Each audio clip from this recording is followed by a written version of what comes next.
Hello everyone, welcome back to my channel. இந்த லீஃபை நீங்கள் பார்த்துருப்பீங்க அப்படின்னு நினைக்கிறேன். இங்கே வந்து எல்லாருமே இது வந்து ரச இலை அப்படின்னு சொல்கிறாங்க.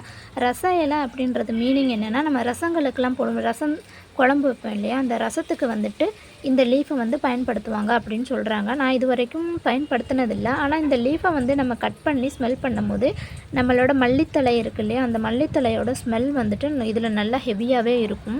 நம்ம ரசத்துக்கு மேலே மல்லித்தழை போடுறதுக்கு பதிலாக இந்த லீஃபை வந்துட்டு கட் பண்ணி கூட போடலாம் அப்படின்னு சொல்கிறாங்க. ஸோ உங்களுக்கு தெரிஞ்சது அப்படின்னா கண்டிப்பாக வந்துட்டு கமெண்ட் செக்ஷனில் கமெண்ட் பண்ணுங்கள்.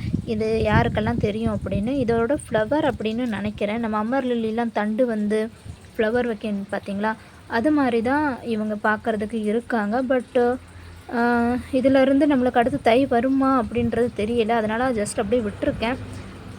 இது எத்தனை பேருக்கு தெரியும் இந்த செடி, இது யார் வீட்டில் இருக்குது அப்படின்றது கண்டிப்பாக எனக்கு தெரிஞ்சால் சொல்லுங்கள். Happy gardening.